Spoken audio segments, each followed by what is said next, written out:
Okay, அரங்கம் online இந்த ஷோவில் நம்ம வந்து ஒரு கெஸ்ட் இருக்காங்க அப்படின்னு சொல்லியிருந்தோம். என்ன அப்படின்னா, பாடல்கள் வந்து நம்ம கேட்குறோம். அதே மாதிரி வந்து நிறைய இந்த இசை என்ன சொல்றது, சின்ன திரையாகட்டும் பெரிய திரையாகட்டும் அதில் வந்து நிகழ்ச்சிகள் வருது, பாடல்கள் கேட்குறோம். அதுக்கு பின்னாடி இருக்கக்கூடிய அந்த இசை, அதை இசைக்கக்கூடிய அந்த இசை கருவிகள், இதெல்லாம் இசைக்கிறவங்க எப்படிலாம் இருப்பாங்க, அவங்களுடைய உணர்வுகள்லாம் எப்படி இருக்கும், அதாவது பிஹைண்ட் தி ஸ்க்ரீன் ஆர்டிஸ்ட் அப்படின்னு சொல்லி நம்ம வந்து மீட் பண்ணிட்டு இருக்கோம் இந்த ஷோவில். அந்த வகையில் தான் இன்னைக்கு வந்து நம்ம ஒரு ஸ்பெஷல் கெஸ்ட் நமக்கு வந்து இன்னைக்கு இங்கே இருக்காங்க. கீபோர்டு ஆர்டிஸ்ட் வர்கீஸ் ஜான் அவங்க பேர். அவங்கள நம்ம வந்து இப்போ சந்திக்கலாம். சார் வணக்கம். சார் வணக்கம். வணக்கம் மேடம். கீபோர்டு ஆர்டிஸ்ட் அப்படின்னு சொல்லியிருக்கோம். அதாவது ஒரு கலைஞரை சந்திக்கிறதுல ரொம்ப ரொம்ப சந்தோஷம். வர்கீஸ் ஜான் அவங்க பேர். அவங்கள நம்ம வந்து இப்போ சந்திக்கலாம். சார் வணக்கம். சார் வணக்கம். வணக்கம் மேடம். கீபோர்டு ஆர்டிஸ்ட் அப்படின்னு சொல்லியிருக்கோம். அதாவது ஒரு கலைஞரை சந்திக்கிறதுல ரொம்ப ரொம்ப சந்தோஷம். ஏன்னா நிறைய பாடல்கள் நம்ம வந்து போட்டுட்டு இருக்கோம், இடையில ஆட்ஸ் வருது, அதுக்கு பிஹைண்ட்ல வந்து நிறைய இன்ஸ்ட்ருமெண்ட்ஸ் அந்த மியூசிக் இருக்கு. ஸோ அந்த கீபோர்டு ஆர்டிஸ்ட் அப்படிங்கிற முறையில் உங்களை சந்திக்கிறதுல ரொம்ப சந்தோஷம். செல்லா அப்படின்னு சொன்னாதான் உங்களை தெரியும் அப்படின்னு சொல்லியிருக்கீங்க. ஆமாம், ஓகே. இந்த விவித் பாரதி தமிழகம் 102.3 இந்த எஃப்எம்ல நீங்க வந்து இப்ப பேசுறீங்க, எப்படி இருக்கு உங்களுக்கு? ரொம்ப சந்தோஷமா இருக்கு மேடம். நேயர்கள் அனைவருக்கும் என்னோட வணக்கத்தை தெரிவிச்சுக்கிறேன். நீங்க இந்த நிகழ்ச்சி ரொம்ப சந்தோஷமா என்ஜாய் பண்ணுவோன்ட்டு நான் கேட்டுக்கிறேன். ஓகே, கண்டிப்பா. இங்கே நம்ம அரங்கத்துல வந்து நம்மளுக்கு வந்து ஒரு சிறப்பு விருந்தினர் வர்கீஸ் ஜான் அப்படின்னு சொல்லிட்டு கீபோர்டு ஆர்டிஸ்ட்னு சொல்லியிருக்கோம். செல்லா அப்படிங்கிற செல்ல பெயரால இவர் வந்து அழைக்கப்படுறாரு. அந்த இசை உலகத்துல அப்படிதான் உங்களுடைய பெயர் இல்லையா சார்? கண்டிப்பா. ஒரு சூப்பரான பாட்டு கேட்டோம், வாணிஜெயராம் அந்த அம்மாவோட வாய்ஸ்ல, கண்ணதாசனோட பாடல மிஸ் விஸ்வநாதன் அவங்க இசையமைப்புல அபூர்வ ராகங்கள் அப்படின்னு சொல்லிட்டு. இந்த பாட்டு கேட்கும்போது நீங்க அவங்களோட கூட ஒர்க் பண்ணிருப்பீங்க இல்லையா? கண்டிப்பா அது கொஞ்சம் ஷேர் பண்ணலாமா? எஸ், வாணி அம்மா வந்து ரொம்ப ரொம்ப ரொம்ப என்ன சொல்றது, தங்கமானவங்க, ரொம்ப அமைதியான, வார்த்தை தேடுறீங்க. கண்டிப்பா. ஏன்னா அவங்களோட நான் நிறைய நிகழ்ச்சி வாசிச்சிருக்கேன், ஸ்டேஜ் ப்ரோக்ராம்ஸ்ன்னு சொல்லுவோம் இல்லையா, அது மாதிரி வாசிச்சிருக்கேன். ரெக்கார்டிங்ஸ் வந்து நான் சொந்தமாக கம்போஸ் பண்ணி ஒரு அம்மன் பாடல் ஆல்பம் ஒன்று வாசிச்சிருக்கேன், டிவோஷனல் ஆல்பம். தட் இஸ் 1989 நினைக்கிறேன். அப்போ வந்து நான் புதுசு, அப்போ தான் ஆரம்ப காலகட்டம். அப்போ அவங்கள வச்சு பாட வைக்கணும்னு சொல்லி ஏற்பாடு பண்ணி அவங்க வந்து பாடினாங்க. அப்போது நான் அதில் ஒரு 6 பாடல்கள் அவங்க பாடினாங்க. மொத்தம் ஒரு 8 பாட்டு வந்து வீரமணி ஐயா, ஒரு ஐயப்பன் பாடல் பாடுவார் இல்லையா, அவரும் பாடியிருந்தார். S S. அப்போது அவங்க அந்த 6 பாட்டில் ஒரு பாட்டும் கேட்கும்போது என்னை ரொம்ப பாராட்டினாங்க. அந்த டியூனை கற்றுக்கும் போது இதெல்லாம் இந்த ராகத்தில் அமைஞ்சிருக்கு, நீங்கள் இது 2 ராகம் மிக்ஸ் பண்ணி பிளெண்ட் பண்ணி ரொம்ப நல்லா பண்ணியிருக்கீங்கன்னா என்னை அப்ரிஷியேட் பண்ணாங்க. ரொம்ப சந்தோஷம். அவங்கள மிஸ் பண்ற கண்டிப்பா பாடல் மூலமா அவங்கள வந்து நீங்க நம்ம நினைச்சுக்கிறோம், நிலைச்சு நிக்கிறாங்க அப்படின்னு நம்ம சொல்லணும். சோ இந்த மாதிரி நிறைய லெஜெண்ட்ஸோட உங்களுடைய அந்த மியூசிக் எக்ஸ்பீரியன்ஸ் இருக்கு சொல்லலாம் நம்ம. அதுக்கு முன்னாடி இந்த மியூசிக் ஃபீல்ட், அதாவது பர்டிகுலரா அந்த கீபோர்ட் அதுதான் வேணும்னு எப்படி நீங்க சூஸ் பண்ணீங்க, எப்படி உங்களுக்குள்ள அது வந்துச்சு? அது தானா அமைஞ்சது மேடம். அது எப்படின்னு தெரியல. நான் சின்ன வயசுல சர்ச்சுக்கெல்லாம் போவோம் இல்லையா, அதுல வந்து சர்ச்சில் ஆர்கன் வாசிப்பாங்க அந்த கோயர் பின்னாடி. நான் என் ஃபேமிலி போவோம், எல்லாம் அங்கே நிற்போம். எனக்கு அறியாமல் நான் அந்த ஆர்கன் வாசிக்கிற ஒரு பின்னாடியே நிற்பேன். நின்று அவர் எப்படி கையில் அதெல்லாம் ஆப்ரேட் பண்ணுறாரு அப்படின்னா எனக்கு ஈர்ப்பு அதில் போயிருக்கு. ஸோ உங்கள் ஃபேமிலியில் குறிப்பிட்டு யாராவது? என் ஃபேமிலியில் வந்து என் அம்மாவோட தம்பி தாய் மாமா வந்து பிரபல மியூசிக் டைரக்டர் எம்எல் ஸ்ரீகாந்த். ஏஆர்ல ரொம்ப ஃபேமஸாக நீங்கள் கேள்விப்பட்டிருக்கீங்க. அவர் நிறைய படங்கள் பண்ணியிருக்காரு. அதில் ரொம்ப ஃபேமஸ் வந்து நினைப்பது நிறைவேறும்னு சொல்லி வாணிஜெயராமோட தான் அவரே பாடியிருப்பாரு. சிங்கர் அவர் தான் அதில். ஸோ அவருனால பிளட்லேயே மியூசிக் இருக்கு. தினம் நான் அவரெல்லாம் லைட் மியூசிக் ப்ரோக்ராம் பண்ணும்போது வீட்டில் ரிஹர்சல் பண்ணுவாங்க. அப்போ நான் ஒரு குட்டி பையனாக அதை பார்த்துட்டு இருப்பேன். ப்ளஸ் அப்போல்லாம் ப்ராக்டிஸ் பண்ணும்போது ஒரு ரெக்கார்ட் பிளேயரில் தான் வச்சு அதை போட்டு தான் அதை கேட்டு கேட்டு கேட்டு ப்ராக்டிஸ் பண்ணுவாங்க. அப்போ அதை ஸ்டாப் பண்ணுறது, அந்த ரெக்கார்ட் பிளேயர் ஆன் பண்ணுறது, அந்த ஸ்டைலஸ் எடுத்து வைக்கிறது, பாட்டு ஆரம்பத்துலேருந்து போடணுமா இல்லை நீங்கள் இப்போ இது வரைக்கும் பண்ணியாச்சு அடுத்த போர்ஷன் ப்ராக்டிஸ் பண்ணணுமா, அந்த அங்கேருந்து போடுறதுலாம் குட்டி பையன். அப்போ அங்கே வர மற்ற மியூசிஷியன்ஸும் பாராட்டுவாங்க, என்னப்பா உங்கள் அக்கா பையன் வந்து இவ்வளோ இன்டெலிஜென்ட்டாக இருக்கானேன்னு சொல்லி. ஸோ அப்போத்துலேருந்து நான் அந்த மியூசிக்கை வீட்டிலேயே அனுபவப்பட்டு பட்டு பட்டு எனக்குள்ள மியூசிக் வந்துச்சு. ஸோ அது கீபோர்ட் வந்து அப்படி தான் நான் அதில் எனக்கு போச்சு. அப்புறம் நான் என்னோடய ஃப்ரெண்ட்ஸில் நிறைய பேர் மீட் பண்ணும்போது ஒருத்தருக்கு கிட்டார் பிடிச்சிருக்கு, அவருக்கு அதில் கிட்டாரில் அவர் தீவிரமாக இறங்கி கிட்டார் கற்றுக்கிட்டாரு. ஸோ ஒவ்வொரு ஒவ்வொருத்தவங்க ஒவ்வொரு ஒருத்தருக்கு ஆமா அதோட அமைப்புன்னு கூட சொல்லலாம். அப்படிதான் வந்திருக்கு மேடம். சோ இப்படி நீங்க ஸ்டேஜ் ஷோக்கு வர அப்படிதான் ஸ்டேஜ் ஃப்ரெண்ட்ஸ் எல்லாம் நாங்க சேர்ந்து ஸ்கூல் முடிச்சுட்டு வந்தப்போ எப்படியோ நாங்க ஒரு 2-3 ஃப்ரெண்ட்ஸ் எல்லாம் சேர்ந்து பேசி மியூசிக் பத்தி பேசுவோம். அப்போ மாமாவோட அந்த காலகட்டம் தாண்டி கொஞ்சம் இளையராஜா சார் ஆரம்ப கட்டத்தில் அந்த மியூசிக்கெல்லாம் கேட்கும் போது எங்களுக்கு வித்தியாசமாக இருக்குது. அது வரைக்கும் சின்ன வயசில் ஸ்கூல் படிக்கும் போது எல்லாம் ஹிந்தி பாட்டு தான் கேட்டிருந்தோம். அப்புறமா இளையராஜா சார் வந்தோடனே அப்போ எம்எஸ்வி சார் சாங்கெல்லாம் கேட்போம்னு வச்சுக்கோங்க, அது வேறு மாதிரி இருக்கும். பட் இளையராஜா சார் வந்து கொஞ்சம் வித்தியாசமாக இருந்தது அப்போ எங்கள் ஏஜ். இளையராஜாங்கும் போது இந்த ஜென்ரேஷன் தான் நம்ம குறிப்பிட்டு சொல்லவே முடியாது, எல்லாருமே. ஆமாம், அதுதான் சொன்னேன். அப்போ அவர் வர நேரத்தில் நான் ரொம்ப சின்ன பையனாக இருக்கும்போது 75லலாம் கேட்குறேன். நம்ம இளையராஜாக்கு வரல, முன்னாடி எம்எஸ்வி சார் கண்டிப்பா அவர் லேட்டரா நான் லைட் மியூசிக் வாசிச்சு அப்புறமா ரெக்கார்டிங்லாம் வாசிச்சப்ப கூட எம்எஸ்வி சாருக்கெல்லாம் கூட ஒரு பிரைவேட் ஆல்பம்ல ஒரு சாங் நான் அவரோட ஒர்க் பண்ணியிருக்கேன். அப்போ வந்து ரொம்ப பரவாயில்ல, எனக்கும் பயம்தான் அவ்வளோ பெரிய லெஜெண்டோட ஒர்க் பண்ண போறமேன்னு சொல்லிட்டு. அப்போ என்ன ரெடியா இருக்கீங்களா, யார் சாவி பலகைன்னு சொல்லுவாரு ஜோக்கா கீபோர்டை வந்து தமிழ் ஆக்கத்துல அவர் கிண்ணற பெட்டி அப்படின்னு அது வந்து தூய தமிழ்ல இருக்கலாம், கிண்ணற பெட்டி யாருக்கும் தெரியாது. பனிக்கூழ் அப்படின்னு சொல்லுவாங்க, ஐஸ்கிரீம் அந்த மாதிரி வரலாம். பட் இவரு எம்எஸ்வி சார் வந்து அப்போ சாவி பலகை அப்படின்னு கீபோர்டு அப்படியே டிரான்ஸ்லேட் பண்ணியிருக்காரு. யாருப்பா இந்த பையனா, ரெடி போட்டுப்பா என்னப்பா அப்படி இப்படின்னு சொல்லி எனக்கும் பரபரப்பா இருந்தது. ஆனா அன்னைக்கு அந்த ஒர்க் முடிச்சு சாயந்தரம் வரும்போது அவ்வளோ ஒரு புதுமையான எக்ஸ்பீரியன்ஸ் இருந்துச்சு. வேலை செய்யும் போது கொஞ்சம் ஆடி பாடி வேலை செஞ்சா அலுப்பு இருக்காதுன்னு சொல்லுவாங்க, அந்த மாதிரி ஒரு கூடவே அந்த நகைச்சுவையும் இருக்கும். நினைச்சு சிரிப்போம், சந்தோஷமா வேலை செய்யக்கூடிய வேலை. Super sir. இப்போ நினைப்பது நிறைவேறும், அது நம்ம அந்த பழைய ஞாபகம் சார். அப்போ வந்து நினைப்பது நிறைவேறும் அந்த பாட்டு கேட்டு உங்க மாமாவோட நினைவுகள்லாம் உங்களுக்கு அப்படியே மனசுக்குள்ள அலமுதிச்சா? கண்டிப்பா. ஓகே. தென் நீங்க வந்து உங்க ஃப்ரெண்ட்ஸோட சேர்ந்து எல்லாருமே ஒவ்வொரு மியூசிக்கல் இன்ஸ்ட்ருமெண்ட்ஸ் அவங்க வாசிச்சாங்கன்னு சொன்னீங்க. ஆமா மேடம், அப்படிதான் நாங்க ஃப்ரெண்ட்ஸ் எல்லாம் சேர்ந்து ஒரு ட்ரூப் மாதிரி ஆரம்பிச்சு நாங்களே ப்ராக்டிஸ்லாம் ஸ்கூல்லேருந்து வந்தோம்னா சேர்ந்து ப்ராக்டிஸ் பண்ணோம். அப்புறம் ஒரு ஃப்ரெண்டோட அவங்க வீட்டில் அக்காவுக்கு கல்யாணம் சொல்லி இந்த சின்ன பசங்களை வச்சு நம்ம ப்ரோக்ராம் பண்ணிக்கலாம், ஆர்கெஸ்ட்ரா மாதிரி நம்ம பொண்ணு கல்யாணத்துக்கு நான் அவங்க வீட்டில் அரேஞ்ச் பண்ணி தினம் அவங்க வீட்டில் நாங்கள் ஸ்கூல் முடிஞ்சோன்னா ரிஹர்சலுக்கு ஃபாலோ பண்ணுவாங்க. அவங்களே லிஸ்ட்லாம் song list play list ready பண்ணி கொடுப்பாங்க, இந்த பாட்டு போடுங்க அந்த பாட்டு போடுங்கன்னு சொல்லி நாங்களே ஒரு 7-8 பேர், ஒரு ஃப்ரெண்டோட தங்கச்சி சிங்கர் ஃபீமேல், இன்னொரு ஃப்ரெண்டு பாடுவார், அந்த மாதிரி நான் கீபோர்டு வாசிப்பேன். அப்போ எங்கள் வீட்டில் ஒரு சின்ன ஹார்மோனியம் இருந்துச்சு, அதை வச்சுப்பேன். அந்த என் ஃப்ரெண்டு கிட்டாரிஸ்ட், அவர் ஒரு கிட்டார் வச்சுருந்தாரு, அவர் ஒருத்தர் பேங்கஸ் வச்சுருந்தாரு, இப்படி ஒருத்தர் தபலா வச்சுருந்தாரு. நாங்களாம் எப்படியோ ஒன்று சேர்ந்தோம், அது எப்படின்னே தெரியல. சரி, எல்லாருமே வந்து ஒவ்வொரு வகையான இன்ஸ்ட்ருமெண்ட். இப்போ வந்து அந்த ஸ்ட்ரிங் இன்ஸ்ட்ருமெண்ட் இல்லையா, அதெல்லாம். இப்போ வேற கீபோர்டு வந்து அந்த என்ன சொல்றது, keys, black and white keys இருக்கும். இப்போ நம்ம வந்து கீபோர்டு அப்படின்னு சொல்லும்போது பொதுவாக வந்து டைப் ரைட்டிங் கீபோர்டு இருக்கு, இந்த கீபோர்டு இருக்கு, இது வந்து மியூசிக் கொடுக்கறது. என்ன டிஃபரன்ஸ் ரெண்டுத்துக்குமே? நம்ம இப்போ இந்த ஸ்ட்ரிங்ஸ் இருக்கிறதுக்கும் இந்த பட்டன் அந்த கீபோர்டுக்கும் என்ன? ஓகே, ஸ்ட்ரிங் இன்ஸ்ட்ருமெண்ட்ன்றது வந்து ஒரு என்ன சொல்றது, அக்கூஸ்டிக், ஒரு பாடி, ஒரு மரத்தில் ஒரு பாடி என்ன சொல்றது, ஹாலோவா ஒரு பாக்ஸ் மாதிரி ரெடி பண்றாங்க. அது என்ன ஷேப்ல வேணா இருக்கலாம். பெருசா இருந்தா கிட்டார், சின்னதா இருந்தா வயலின். ஸோ அது மேலே நம்ம தட்டினா டப் டப்புன்னு சவுண்ட் வரும். ஸோ அதுக்கு மேலே கொஞ்சம் உயரத்தில் ஒரு கம்பியை இழுத்து கட்டி அந்த கம்பியை தட்டும் போது அதுல இருந்து ஒரு சத்தம் வருது. அந்த சத்தத்தை முறையாக்குறதுக்காக அதுக்கு முனை 2 கார்னர்லயும் ஒரு கீ மாதிரி வச்சு அது ஸ்ருதி சேர்த்து சுத்தமா வச்சிருக்காங்க. ஸோ அதை வந்து விரல்ல பிளக் பண்ணும்போது கிட்டாரா சவுண்ட் பண்ணுது. ஒரு தார் அப்படின்னு சொல்லி ஒரு நரம்பு மாதிரி ஒரு போ அப்படிதான் வயலனுக்கு வச்சு இழுக்கும் போது அதுல இருந்து வயலன் சவுண்ட் வருது. அப்புறம் விரல் வச்சு ஒரு பொசிஷன் அழுத்தும் போது ஸ்வரங்கள் மாறுது. ஓப்பனாக நீங்கள் அந்த ஸ்ட்ரிங்கில் போ பண்ணும்போது ஒரு சவுண்ட் வரும், விரல் வச்சு பண்ணும்போது அடுத்த நோட்டு மாறப்போகுது. கீபோர்டில் என்ன விஷயம்னா அவங்க எலக்ட்ரானிக்கில் செட் பண்ணியிருக்காங்க பாருங்கள். பிளாக் ஃபஸ்ட்டு சின்ன கீபோர்ட்னா இத்தனை கம்மியாக 49 கீ இருக்கும், அந்த மாதிரி பெருசாக இருந்தாக்கா 61 கீ வரைக்கும் கீஸ் இருக்குது. அதெல்லாம் நம்ம பிளாக் அண்ட் ஒயிட்லாம் இருக்கு இல்லையா, ஒரு கீக்குமே எலக்ட்ரானிக்காக ஸ்டாண்டர்டாக ஒரு டோன் செட் பண்ணியிருக்காங்க, ஸ்வரம் ஸ்ருதி செட் பண்ணியிருக்காங்க. ஸோ அதுக்கு எப்பவுமே மாறவே மாறாது. ஸோ நீங்கள் கண்ணை மூடிட்டு ஒரு கீயை தொட்டிங்கன்னா அந்த கீழே அந்த சத்தம் தான் வரும். அதுதான்.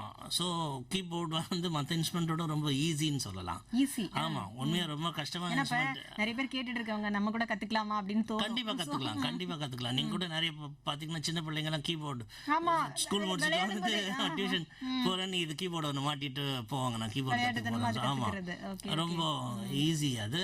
ஆனால் அது வந்து சும்மா சினிமா பாட்டு வாசிக்க கற்றுக்கிறதுக்கும் மாதிரியான கிளாஸஸும் இருக்குது.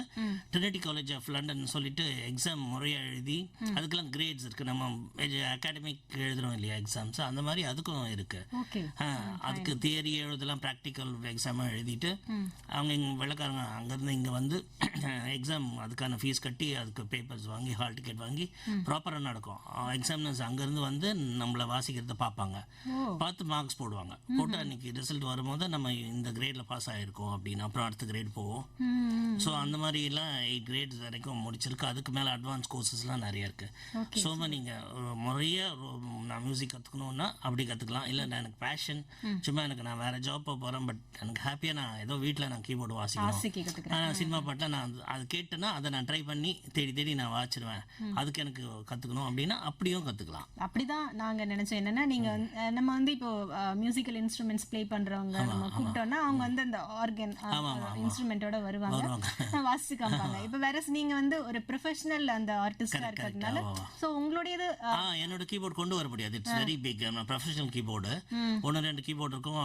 அண்ட் வந்து இந்த சின்ன கீபோர்டு இந்த பசங்க கற்றுக்குறாங்கன்னு சொன்னாலே அதுலேயே குட்டி ஸ்பீக்கர் இருக்கும், அது மாதிரி கொண்டு வந்திருந்தா கூட வாசிக்கலாம். அது இல்லை செட்டப். ஆமாம், என்னோட பெரிய செட்டப்பு, அது ரொம்ப கேபிள் கனெக்ஷன்ஸ் எல்லாம் இருக்கும். நம்ம ஸ்டுடியோக்கு அது கொண்டு வரணும்னா கூட 2-3 ஆளுங்க வேன்லாம் வச்சு கடத்தணும்னு வச்சுக்கோங்க. அந்த மாதிரி கொண்டு வந்து அது 1 மணி நேரம் ஆகும். அதை செட் பண்ணிட்டு திரும்பி அதை பேக் பண்ணி போகிறதுக்குள்ள கூட நீங்கள் அடுத்த நீங்கள் அடிச்சுக்கோ உங்களுக்கு டிஸ்டர்பாக இருக்கும். அதனால வந்து நம்ம ஆமாம், மற்ற ஆர்டிஸ்ட்னா ஒரு வயலினிஸ்ட்டை நீங்கள் கூப்பிட்டீங்க இந்த மாதிரி நம்ம ஸ்டுடியோக்குன்னா அவங்க கொண்டு வந்துருவாங்க, அப்படியே ஒரு பாட்டு வாசிச்சு காமிச்சிட்டு ரொம்ப இதாக. ஏன்னா நமக்கு வந்து அந்த எதிர்பார்ப்பு எல்லாருக்குமே கண்டிப்பாக இருக்கும். யாரோ கீபோர்ட் பிளேயர்னு ஒருத்தர் பேசியிருக்காரு, சும்மா ஒரு கதையாக தான் விடுறாரு, சொல்கிறோம் ஒரு தடவை வாட்சி காட்ட மாட்டாரு, அவர் சொல்கிறதா நம்ம ஆகணும்னு ரசிக்கிறாங்க. நம்ம இப்போ வந்து புரிஞ்சிருச்சு எல்லாருக்குமே. ஓகே, இப்போ நீங்கள் வந்து நிறைய என்ன சொல்றது மியூசிக்கல் டைரக்டர்ஸோட ஒர்க் பண்ணியிருப்பீங்க, நிறைய பேரை கிராஸ் பண்ணி வந்திருப்பீங்க, நிறைய எக்ஸ்பீரியன்சஸ் உங்களுக்கு இருந்திருக்கும். இப்போ இளையராஜா சாரோட நீங்க நிறைய பண்ணியிருப்பீங்க, அவரு நிறைய சாங்ஸ் கம்போஸ் பண்ணியிருக்காரு. அன்னைக்கு தொடங்கி இன்னைக்கு வரைக்கும் நான் சொன்ன மாதிரி எல்லாருமே அவருடைய பாட்டுக்கு அடிமைனே சொல்லலாம். நம்ம உங்களுக்கு ரொம்ப பிடிச்ச பாட்டுங்க எவ்வளவு பாட்டு இருக்கு? இளையராஜா பாட்டு எது பிடிக்கலன்னு எப்படி சொல்ல முடியும்? கஷ்டம். சொல்லுங்களேன் நமக்கு. ஏதோ இப்போ எனக்கு டக்குன்னு வெட்டி ஒலி அந்த பாட்டு ஞாபகம் வருது. வெட்டி ஒலி காற்றோடு அந்த பாட்டு எனக்கு ரொம்ப பிடிக்கும், அது ரொம்ப பிடிச்ச பாட்டு. சார் இப்போ வந்து இளையராஜா சாரோட உங்களுடைய அனுபவங்கள் சொன்னீங்க, எம்எஸ்சி சார், அதை கடந்து அதுக்கப்புறம் பார்த்தோன்னா நம்ம ஏஆர் ரஹ்மான் வந்துடுறாரு இல்லைங்களா, அவரோடய நீங்கள் ஒர்க் பண்ணியிருக்கீங்களா சார்? அவரோட ஒர்க் பண்ணல, அவரோட என்ன சொல்றது, அவரும் சேம் எலக்ட்ரானிக்ஸ் ஒரு பெரிய குருன்னு சொல்லலாம். அவர் ரொம்ப நல்ல மியூசிஷியன், ரொம்ப நல்ல கிரியேட்டர். அதில் வந்து டெக்னாலஜியில் வந்து எனக்குமே நிறைய அட்வைஸ்லாம் கொடுத்துருக்காரு. நான் வந்து அதான் நான் சொல்லியிருக்கேன் இல்லையா, லைட் மியூசிக் நாங்கள் இருக்கும்போது இப்போ கீபோர்ட்லாம் சின்ன வயசில் எங்களால் வாங்க முடியாது கட்டுங்க. அவர் வந்து ரொம்ப சின்ன வயசுலேயே லைட் மியூசிக்லேருந்து அவர் ரெக்கார்டிங்க்கு ஒர்க் பண்ண போயிட்டார். ஸ்டுடியோஸ் நிறைய மியூசிக் டேரக்டர்கிட்ட அவர் ஒர்க் பண்ணுறார். ராஜா சார்ட்டையுமே நிறைய ஒர்க் பண்ணியிருக்காரு, நிறைய ஒர்க் பண்ணுவார். அப்போ நாங்கள் வந்து கீபோர்டெல்லாம் வெளியே இருந்து தான் எடுத்தாகணும். ஆமாம், பெருசாக இருக்கும். ஆமாம், இப்போ எங்ககிட்ட அது இல்லை, வாங்குற சூழ்நிலையும் இல்லை. அப்போ அவருக்கு வீட்டில், ஆமாம், அவர் வீட்டிலேருந்து நாங்கள் எடுப்போம். அது எப்படின்னா அவர் அடுத்தடுத்த மாடல்ஸ்க்கு அவர் போயிடுவார். ரெக்கார்டிங்ஸ்க்குலாம் ரொம்ப அட்வான்ஸ் கீபோர்ட்ஸ்லாம் அவர் யூஸ் பண்ணுவார். ஸோ அவர் யூஸ் பண்ண ப்ரீவியஸ் மாடல் கீபோர்ட்லாம் வந்து எங்களுக்கு ஸ்டேஜ் ஷோஸ்க்கு யூஸாக இருக்கும். ஸோ அவங்க அம்மா வந்து நீங்கள் எடுத்துன்னு போங்கன்னு கொடுப்பாங்க. ஒரு அசிஸ்டண்ட் ஒரு பையனும் வருவான், அது கூட நாங்கள் ஸ்டேஜுக்கு கொண்டு வந்து செட் பண்ணுவாங்க. நாங்கள் வாசிச்சுட்டு ப்ரோக்ராம் முடிச்சுட்டு திரும்பி கொண்டு போய் கொடுத்துருவோம். அப்படி போயிட்டுருக்கோம். அவர் யூஸ் பண்ண கீபோர்ட்ஸ்லாம் அவங்க விற்க மாட்டாங்க, அவங்க வச்சே இருப்பார் அவர். அந்த மாதிரி ரொம்ப வருஷமாக பண்ண. ஆமாம், அண்ட் அவரோட இன்ஸ்ட்ருமெண்ட் எடுத்து வாசிக்கும் போது அவர் அப்போ ஏஆர் ரஹ்மானா வரதுக்கு முன்னாடி அவர் ஒரு கீபோர்டு ஆர்டிஸ்டாக ஸ்டுடியோ ரெக்கார்டிங்ஸில் பல மியூசிக் டைரக்டர் ஒர்க் பண்ணுறாரு. ராஜா சார்ட்டையும் ஒர்க் பண்ணிட்டுருக்காரு. அப்போ நானும் சாயந்தரம் ப்ரோக்ராமுக்காக எடுக்க போவேன். அப்புறம் ஈவினிங் ஒரு கல்யாணம் கச்சேரி, திரும்பி ராத்திரி ஒரு கோயில் கச்சேரி வாசிட்டு விடிய காலில் கொண்டு கொடுக்கும்போதெல்லாம் அவர் ரெக்கார்டிங் முடிச்சுட்டு வருவார். சம்டைம்ஸ் அவர் முடிச்சு கண் முடிச்சு ராத்திரி தான் அவர் ஒர்க்கர். அவர் கீபோர்டெல்லாம் ரிசர்ச் பண்ணிகிட்டே இருப்பார். அவர் ரூமில் நாங்கள் எட்டி வைப்போம். சம்டைம்ஸ் அவங்க அம்மா சொல்லுவாங்க, ஆமாம் ரொம்ப ஹார்ட் ஒர்க்கர். அப்போ எங்களுக்கு ஆசையாக இருக்கும், பாரு ஆல்மோஸ்ட் என்னோட ரொம்ப சின்னவர் தான். பாப்பா இவ்வளோ சின்ன வயசில் அவர் நம்ம இப்போ தான் லைட் மியூசிக் வாசிச்சுட்டு இருக்கோம். அப்போ எங்களுக்கு ஒரு இன்ஸ்பிரேஷனே கூட சொல்லலாம், நம்ம அடுத்தது அவரை மாதிரி வரணும். எனக்கு மட்டும் இல்லை, எவ்வளோ பேருக்கு. கண்டிப்பாக. அப்புறம் லேட்டராக நான் கொஞ்சம் இந்த இதெல்லாம் இம்ப்ரூவ் பண்ணி கொஞ்சம் அடுத்த லெவல் மியூசிக் மியூசிக்கில் இம்ப்ரூவ் ஆகி போன அப்புறம் கொஞ்சம் ரெக்கார்டிங்ஸ்லாம் டிவோஷனல் ரெக்கார்டிங்ஸ் அதெல்லாம் வச்சு மெதுவாக சினிமா ரெக்கார்டிங்லாம் வாசிக்கும் போது நாங்கள் சொந்தமாக எக்யூப்மெண்ட்லாம் வாங்க ஆரம்பிச்சிட்டோம். கீபோர்டு இப்போலாம் அப்போ ஒரு கீபோர்டு மட்டும் போதும், அது நிறைய கேஜெட்ஸ் வாங்க வேண்டியிருக்கும் அடிஷ்னலாக. அப்படி இருக்கும்போது எங்களுக்கு எக்யூப்மெண்ட்லாம் சப்ளை பண்ணுறதுக்கு நீங்கள் 2-3 ஆட்கள் இருக்காங்க. அதில் ஒருத்தர் வந்து பொதுவாக காமன் எல்லாருக்கும் தெரியும் மியூசிஷியன், இவருக்கு சப்ளை பண்ணுவார் அப்படின்னு. நான் அவர்கிட்ட சில கேஜெட் ஆர்டர் பண்ணியிருந்தேன். அவர் ரஹ்மான் சாரம் பண்ணியிருந்தார் போல். அவர் கேட்டிருந்தார், உங்களது வந்துட்டு இருக்கு, ஆர்டர் போட்டிருக்கேன் வரும் நீ, ஆனால் எனக்கு சில ஆர்டர் இருக்குது கையில் ரஹ்மான் சார்து, கொண்டு கொடுத்துட்டு வரலாம், ஃப்ரீயாக இருக்கீங்களா வரீங்களா? வரேன் நானும் ரொம்ப இன்ட்ரெஸ்டாக போயிட்டேன். அப்போ வந்து அவர் அப்போ தான் ஜென்டில்மேன் படமும் பண்ணிட்டு அப்போ அன்னைக்கு ஏதோ ரிலாக்ஸாக இருந்தார் வீட்டில். எனக்கு ரொம்ப ஆர்வமாக இருந்தது. போய் கொண்டு வந்தார் அந்த பொருள், இருந்தாங்க. நானும் அவர் பார்த்தேன், ஓகே இதுதான் அப்படின்னு சொல்லி, இது தெரியும்ல செல்லா கீபோர்ட்லாம் தெரியுமா எனக்கு அப்படின்னாரு. ஏன்னா என்னை பார்த்துருக்காரு அவர். எனக்கு ரொம்ப சந்தோஷம், என்ன தெரியும்னு சொல்கிறாரு. பண்ணி சொல்கிறாரு. அப்புறம் என்ன கேட்குறாரு, என்ன இவர் கூட என்ன எதுக்கு வந்திருக்கீங்கன்னு கேட்டார். இல்லை நான் இந்த மாதிரி ஒரு கேஜெட் ஆர்டர் பண்ணியிருக்கேன். எதுக்கு அப்படின்னாரு. ஏன் இந்த பர்டிகுலர் மாடல்னு கேட்டார். நான் சொன்னேன், இல்லை எனக்கு அதில் இந்தந்த சவுண்ட்ஸ்லாம் பிடிக்கும், நான் இப்போ ஸ்டேஜ் ஷோஸ் எல்லாம் கங்கைவரன் சார் ஷோஸ்லாம் வாசிக்கிறேன், அதில் ராஜா சார் சாங்லாம் அப்போல்லாம் இந்த சின்ன தம்பி அந்த பாட்டெலாம் வந்த சீசன் எஜமானதெல்லாம் அதில் பர்டிகுலராக இந்த ஒரு சவுண்ட் இருக்குது, அது எனக்கு ஸ்டேஜில் வாசிக்கணும், ஒரிஜினலாக அப்படியே ஸ்டுடியோவில் என்ன சவுண்டு அவங்க யூஸ் பண்ணாங்களோ அதை ஸ்டேஜ் கொண்டு வரணும், அதில் இந்த கேஜெட்டில் தான் வரும், நான் யூஸ் பண்ணுற கீபோர்டில் அது இல்லை அப்படின்னு. இல்லை நீ இந்த கேஜெட் வாங்கினீங்கன்னா இது பெருசு, விலையும் கூட, அண்ட் வந்து அந்த டோன் அதுக்குள்ளே இருக்காது, ஒரு எக்ஸ்டர்னல் மெமரி கார்டு மாதிரி ஒன்று போட்டால் தான் அதில் வரும், அது கிடைக்கலன்னா அப்புறம் இது வாங்குறதே வேஸ்ட்டு, அப்புறம் அது எப்போ மிஸ் ஆச்சுன்னா இந்த கேஜெட்டை வேஸ்ட்டு, நான் இதோட அட்வான்ஸ் மாடல் ஒன்று அட்வைஸ் பண்ணுறேன், அது வாங்குங்க. அவர்கிட்ட சொல்லி இந்த ஆர்டர் கேன்சல் பண்ணிட்டு அதை ஆர்டர் பண்ணுங்கன்னு சொல்லி ரஹ்மான் சார் எனக்கு அப்போ சொன்னார். எனக்கு ரொம்ப ஆச்சரியமாக இருந்தது. அதாவது ரஹ்மான் வந்து இந்த இதுக்குள்ள வரும்போது ஒரு சேஞ்ச், கரெக்ட் சேஞ்ச், மியூசிக் ஆமா ரொம்ப வித்தியாசமா பார்ப்போம். ஆமா அப்படி நீங்க அந்த இப்ப பாருங்க, ஆமா அவரோட சவுண்ட் வேர்ல்ட் ஸ்டாண்டர்ட் வேர்ல்ட் ஸ்டாண்டர்டா இருக்கும். ஸோ அவங்க எலக்ட்ரானிக்ஸ் அந்த சவுண்ட் குவாலிட்டி அவ்வளோ மெனக்கெட்டு அதில் புது ரிசர்ச் எதுவுமே அவர் புதுசாகவே ட்ரை பண்ணுவார். அதில் நீங்க பார்த்து பிரமிச்சது ஏதாவது, கேட்ட பாடல் ஏதாவது? நிறைய பாட்டு. எப்படி ராஜா சாருக்கு நம்ம எதுன்னு சொல்ல முடியாது, அதே மதாராமா சாருக்கும் சொல்ல முடியாது. எனக்கு சங்கமம் படத்துல ஒரு பாட்டு, ஒரு மெலடி பிடிக்கும். அந்த பாட்டு முதல் முறை கேள்வி பார்த்தேன். அந்த பாட்டு ஸ்ரீனிவாசன் சுஜாதா பாட்டு, அது ரொம்ப நல்ல மெலடி. அது கேட்டுட்டு நம்ம அடுத்து உங்களுடைய அதுக்கப்புறம் வந்து பிலிம் இண்டஸ்ட்ரிக்குள்ள போயிட்டீங்க இல்லையா? எஸ்.ஏ. ராஜ்குமார் சாரோட நிறைய ஒர்க் பண்ணிருக்கீங்க. அதை பத்தியும் நம்ம அந்த ஜர்னி பத்தி நம்ம பேசலாம். அவர்கிட்ட இருந்து எப்படி நீங்க வந்து அவங்க வீட்டிலேருந்து அந்த இதெல்லாம் ஹையர் பண்ணீங்க அப்படின்னு சொல்லிட்டு இருந்தீங்க. தொடர்ந்து நம்ம வந்து எஸ்.ஏ. ராஜ்குமார் சார் கூட நீங்கள் ஒர்க் பண்ணதை பற்றி சொல்ல போகிறேன் அப்படின்னு சொல்லியிருந்தீங்க. ஸோ இப்போ வந்து ஒரு காலகட்டத்தில் பார்த்தீங்கன்னா எம்எஸ்வி, கேவி மகாதேவன் அவங்கெல்லாம் இருக்கும்போது வந்து என்ன சொல்கிறது, ஒரு கிரெடிட் மியூசிக் டைரக்டர் அப்படின்னு சொல்லி எம்எஸ் விஸ்வநாதன் ராமமூர்த்தி, இல்லை கேவி மகாதேவன், அப்படி அந்த மாதிரி. இப்போ நீங்களாம் வந்து பிஹைண்ட் தி ஸ்க்ரீன் இவ்வளோ பேர், இப்போ இளையராஜாலாம் இசையமைக்கும் போது பார்த்தீங்கன்னா ஒரு திருவிழா மாதிரியே இருக்கும், கூட்டமாக இருக்கும் அப்படி சொல்லுவாங்க.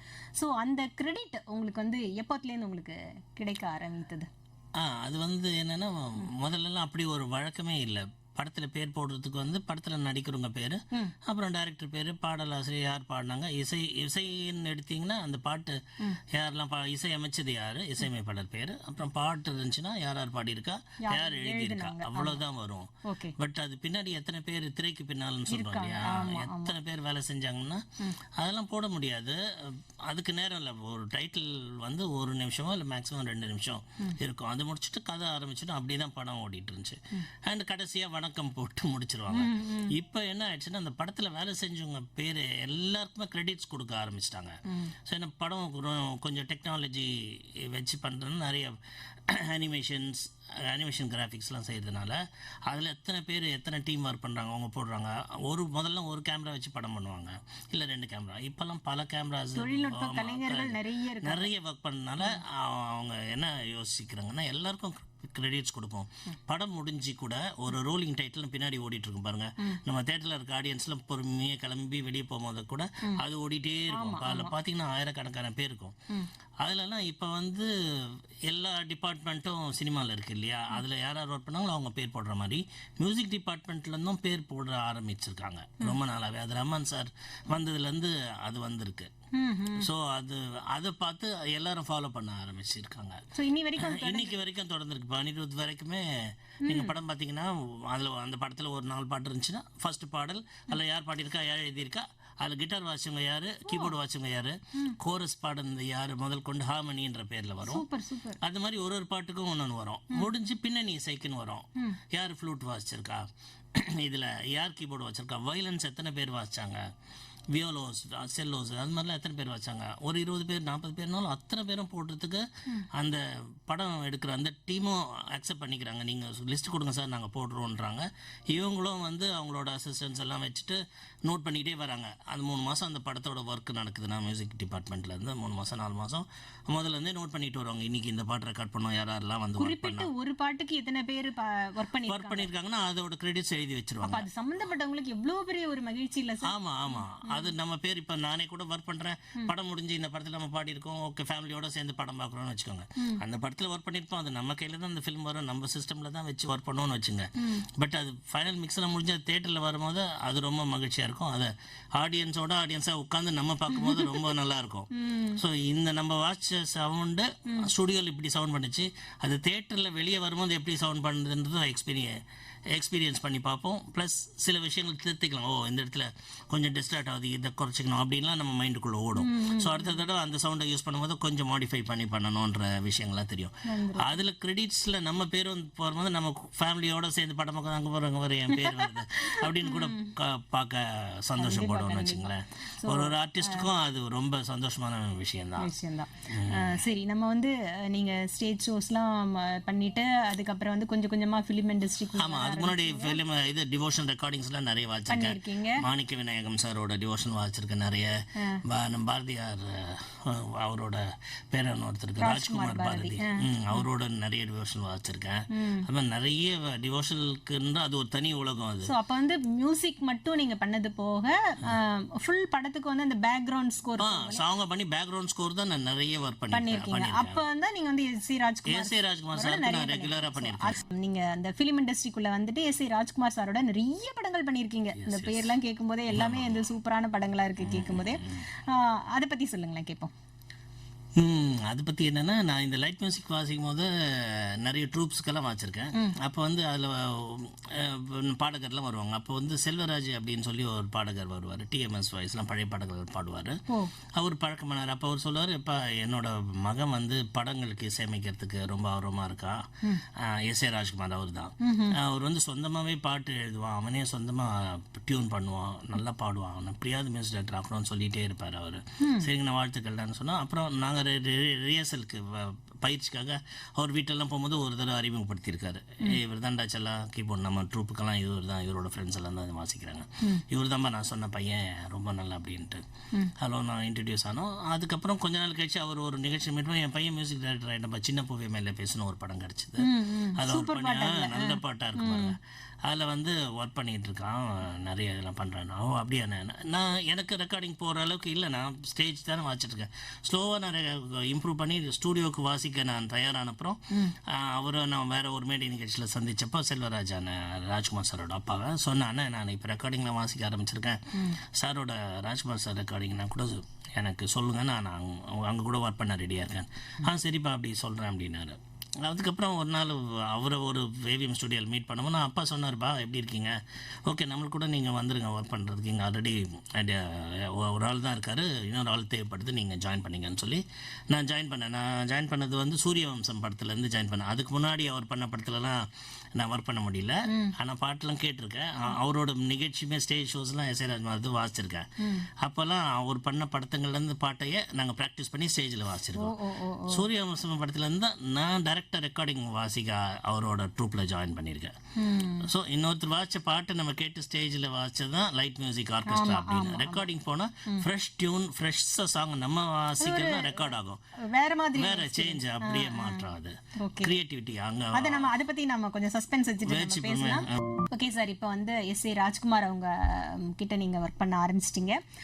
ஃப்ரெஷ்ஷாக ஒரு பாட்டு ரெக்கார்ட் பண்ணுறதுக்கும் வேற நீங்கள் வந்து ஸ்டேஜ் ஷோஸில் வந்து ஒருத்தங்க பாடி வச்ச பாட்டை நீங்கள் ப்ராக்டிஸ் பண்ணி பாடினீங்க, ரெண்டுத்துக்குமான அந்த டிஃப்ரென்ஸ்?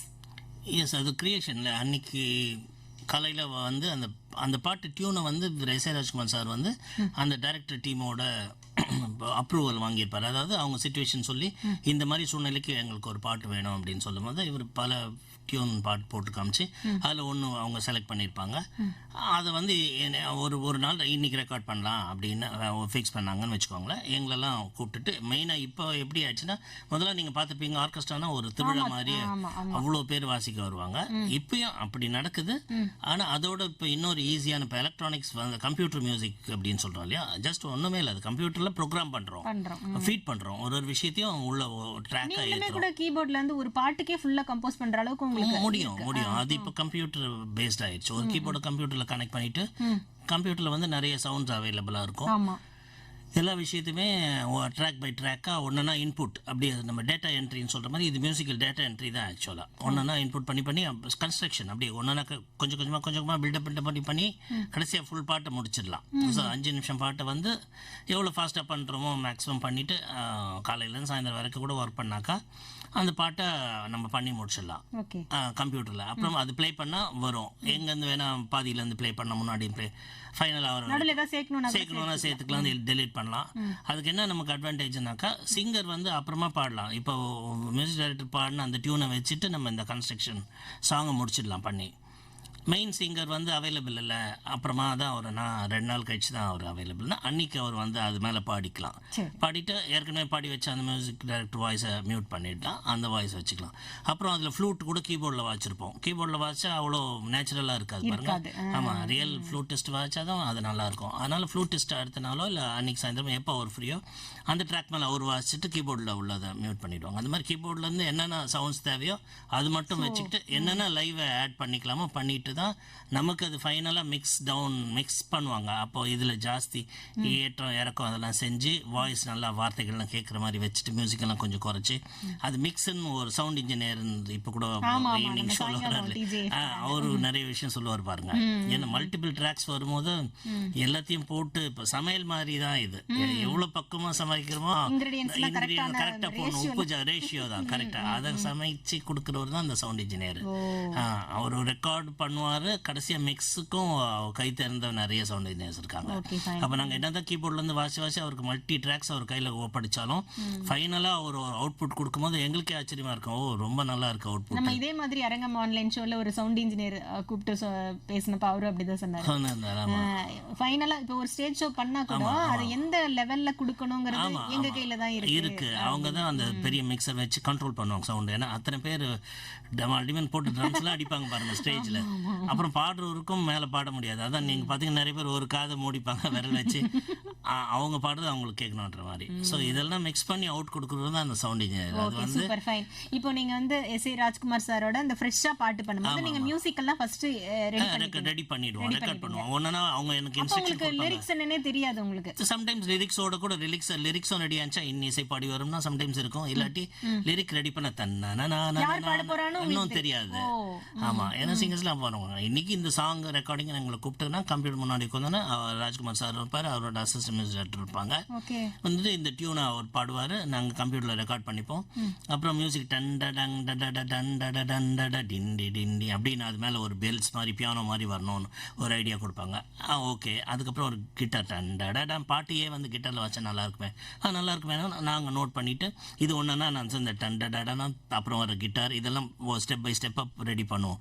அப்புறம் பாட்டு ஆரம்பிக்கிறோம். அப்புறம் அது மேலே தப்லா வரப்போகுது. இப்போ தப்லா ரியலாக தான் வாசிக்க போகிறாங்க. ஸோ அதுக்கு நாங்கள் ஸ்பேஸ் விட்டுடுவோம். அப்புறம் கோரஸ் வருதா ஃப்ளூட் வருதா எல்லாமே ஒன்றுனா நாங்கள் அப்படியே ரெடி பண்ணிட்டு கன்ஸ்ட்ரக்ஷன் தான் சொன்ன மாதிரி அப்படியே பில்டிங் கட்டிகிட்டே போவோம். அதாவது என்னன்னா இப்போ நாங்கள் ஒரு பாட்டு கேட்குறோம், ரசிக்கிறோம், அப்படியே விட்டுட்டு போயிடுறோம். அதுக்கு பின்னாடி இவ்வளோ வேலைகள் இருக்கு அப்படின்னு கேட்கும்போது ஒரு ஆச்சரியம். அப்புறம் ஒரு மதியானம் காலையில் ஆரம்பிச்சிருப்போம், மதியானத்துக்குள்ள ஒரு பாதி பாட்டு ரெடியாக இருக்கும். அப்போ கேட்பாங்க போடுப்பா என்ன பண்ணியிருக்கீங்க பார்க்கலாம். ஓகே நல்லா இருக்கு, இந்த இடத்துல இதை மாற்றிக்கும் அப்படின்னு சின்ன கரெக்ஷன் சொல்லுவாங்க. இது நல்லா இருக்கு, இது வந்து இன்னும் கொஞ்சம் பூஸ்ட் பண்ணால் நல்லாயிருக்கும். ஓகே அப்படி அப்புறம் சாயந்தரத்துக்குள்ளே ஃபுல் சாங் நாங்கள் ரெடி பண்ணிடுவோம். ஆமாம், பண்ணிட்டு போட்டு கேட்டோன்னா அந்த ப்ரொடியூசர் டைரக்டர் எல்லாரையும் கூப்பிட்டு இந்த பாட்டு போட்டுட்டு எங்களை கம்ப்யூட்டரில் ஆன் பண்ண வச்சுட்டு ராஜ்குமார் சார் அது கூட பாடி அவங்க கேட்டோன்னா அப்போ அவங்க கேட்பாங்க 2-3 நாள் முன்னாடி கம்போசிங்கில் நம்ம கேட்ட ஒரு சும்மா ஒரு ஹார்மோனியம் வச்சு நம்மளுக்கு பாடி காமிச்சு டியூனை பிடிக்க வச்சார். இப்போ மியூசிக்கோடு சேர்ந்து வரும்போது ரொம்ப நல்லா இருக்கு. இது மெயின் சிங்கர் யார் பாட போகிறா சார்? உன்னிகிருஷ்ணன் சார் பாட போகிறார். ஓகே, அப்போ பாடினா ரொம்ப நல்லா வந்துடும். லிரிக்ஸும் கூட வச்சு பாடி பார்ப்பாங்க. இந்தந்த வார்த்தைகள் வைரமும் சார் மாற்ற சொல்லலாம், இல்லை நல்லா இருக்கு இன்னும் கூட ஆட் பண்ணோம். ஓகே, எதுவுமே மாற்ற வேணாம், நல்லா இருக்குன்னா நான் ஓகே தான். ஓகேனா அடுத்த நாளோ இல்லை அன்னைக்கு சாயந்தரமே கூட உன்னிகிருஷ்ணன் சார் அவைலபிளாக இருந்தால் கூட பாருங்க மக்களே, ஒரு பாட்டுக்கு ஒரு பின்னாடி பாட்டு இப்படிலாம் சேர்ந்து தான் அது ரெடியாகி வரும். சரி, ஓகே. இப்போ வந்து நீங்க பாட்டு அது இப்படி ரெடி பண்றீங்க. இப்போ ஒரு படம் அப்படிங்கும்போது அந்த பேக்ரவுண்ட் ஸ்கோர் பின்னணி இசை கரெக்ட், அதுக்கு இதுக்கும் நிறைய வித்தியாசம் இருக்கு. இது ஒரு நாள்ல ஒரு பாட்டு 5 நிமிஷம்னா அது ஒரு நாள் உழைப்புல முடிஞ்சிடும். ஆட் ஆன்லாம் பண்ணா கூட 2-3 டேஸ்ல ஓவரால் சாங் அவுட். ஏன்னா சண்டைக்கு சண்டை மாதிரி. ஏன்னா இப்போ படம் வந்து ஒரு 2.5 மணி நேரம் 3 மணி நேரம் ஓடுது பாருங்க. இதை வந்து எப்படி டிவைட் பண்றாங்கன்னா 10 நிமிஷமா டிவைட் பண்ணிட்டு இருந்தாங்க. முன்னாடி எல்லாம் அப்படி ஃபிலிமா இருக்கும் போது, அனலாக் ஃபிலிம் எல்லாம் இருக்கும் போது 10 நிமிஷமா அது ஒரு ரீல்னு சொல்லுவாங்க. ஸோ ஒரு 10 நிமிஷம்னா ஒரு 2.5 மணி நேரத்துக்கு எத்தனை 10 நிமிஷம் வரும் பாருங்க. 13-14 நிமிஷம் வந்துச்சுன்னா 2.5-3 மணி நேரத்துக்குள்ள அத்தனை ரீல் அந்த படத்துல இருக்கு. இப்போ டிஜிட்டல் ஆயிடுச்சு படம். நமக்கே படம்லாம் பென்ட்ரைவ்ல வருது, கம்ப்யூட்டர்ல போட்டு பார்க்குறோம் அப்படின்னு போட்டு பார்க்குறோம். அப்படி இருக்கும்போது ஓகே அப்படின்னு சொல்லிட்டு 20 நிமிஷமா பிரிக்கிறாங்க. ஸோ இப்போ 14 ரீல் படம் வந்து எங்களுக்கு 7 ரீலாக ஆயிடுச்சு இப்போ.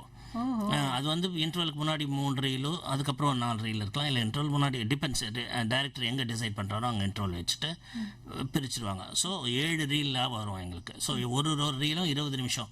அது கரெக்டாக 20 நிமிஷம் இருக்காது, 21 இருக்கலாம், 19:30 இருக்கலாம், அப்படி இருக்கும்.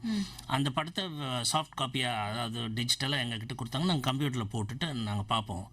எங்கள் கூட மியூசிக் டைரக்டரும் இருப்பார். அவர் இன்ஸ்ட்ரக்ஷன் கொடுப்பாரு, இங்கே பாருங்கள் படம் இப்படி ஆரம்பிக்குது, டைட்டில் மியூசிக் முடிச்சோன்னா அந்த கார் வந்து நிற்குது, அங்கேருந்து ஒருத்தர் இறங்குற, அவன் தான் வில்ல, நம்ம முதல்ல அவனை காட்டவன அமைதியாகவே இருக்கட்டும் அப்படின்னு சொல்லி டிஸ்கஸ். அந்த கதை எப்படி போதும் நாங்கள் அந்த 20 நிமிஷம் முதல்ல பார்ப்போம். காமெடி, ஃபைட், ஆமாம், சென்டிமெண்ட்டுனா அந்த ஃபீல் மியூசிக் வேணும்னா அது மாதிரி.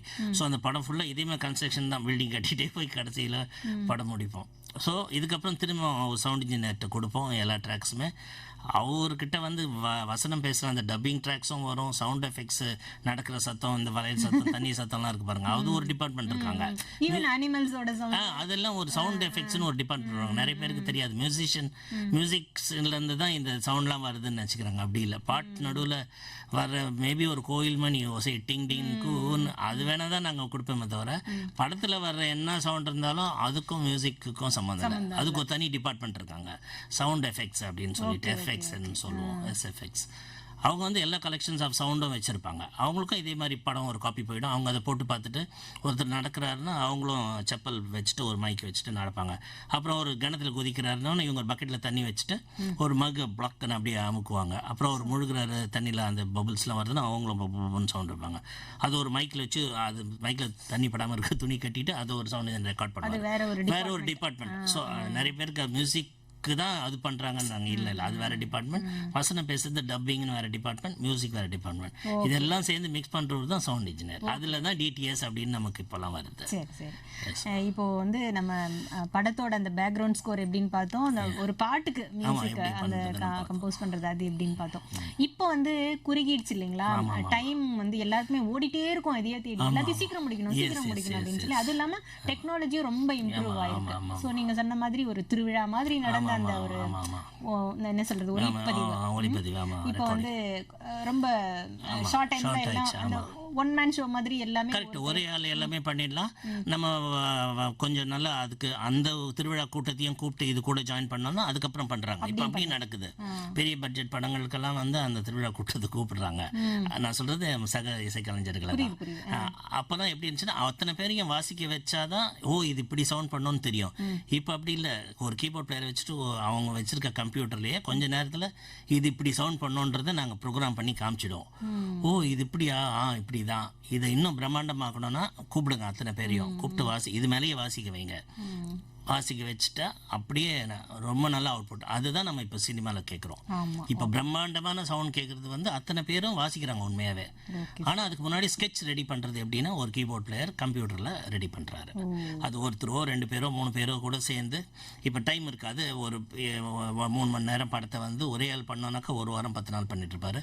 3 நாள் சேர்ந்து பேர் பண்ணால் பிரித்து பண்ணிக்கலாம்ப்பா, நீ ஒரு ரீல் பண்ணு, நீ ஒரு ரீல் பண்ணு அப்படின்னு மியூசிக் டைரக்டர் பொறுப்பாக எடுத்துக்கிட்டு ஓகே நீ பண்ணிட்டே காட்டு, நீ பண்ணிட்டே காட்டு. இது ரெண்டும் சேரும்போது வித்தியாசம் தெரியாமல் இருக்கணும், அப்படி ஃப்ளோ இருக்கணும். இந்த எங்கேயும் இந்த 20 நிமிஷம் முடிஞ்சு அடுத்த 20 நிமிஷம் எங்கே ஜாயின்னே தெரியக்கூடாது, ஃப்ளோ இருக்கணும். அந்த லிங்க் எல்லாம் டெக்னிக்கலாக நாங்கள் பேசிக்கிட்டு மியூசிக்கெல்லாம் நிறைய விஷயங்கள் இருக்குது. அப்படி பண்ணி வரும்போது தான் உங்களுக்கு படத்தில் அவுட்புட் இருக்குது. நீங்கள் மெய் மருந்து பார்க்குறீங்க, அப்படியே எப்படி போச்சுன்னே தெரியாது, என்ன நடந்ததுன்னே தெரியல அப்படின்னு சொல்கிறாங்க. இதுதான் விஷயம். எல்லாருக்குமே வந்து இந்த நம்ம கேட்கக்கூடிய அந்த பாட்டு, அதுக்கு பின்னாடி இருக்கக்கூடிய விஷயங்கள் அப்படின்னு கேட்கும்போது வந்து இன்னும் நம்மளுடைய அந்த ரொம்ப ரிலேட் ஆன மாதிரி. ஏன்னா இசையோட தான் நம்ம டிராவல் பண்ணிட்டே இருப்போம்.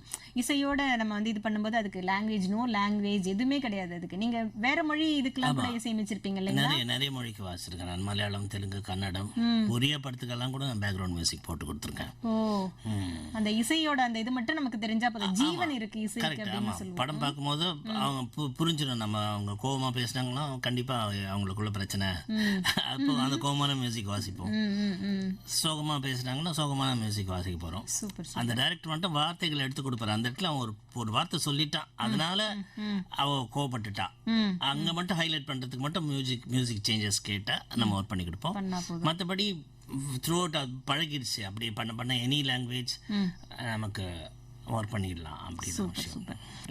ஓகே சார், இவ்வளோ தூரம் ட்ராவல் பண்ணி ஆல்மோஸ்ட் 30 இயர்ஸ்க்கு மேலே நீங்கள் வந்து ஒர்க் பண்ணிட்டு இருக்கீங்க அந்த கீபோர்டோட உங்களுடைய அந்த பயணம். இப்போ தற்சமயம் நீங்கள் என்ன சார் பண்ணிட்டு இருக்கீங்க?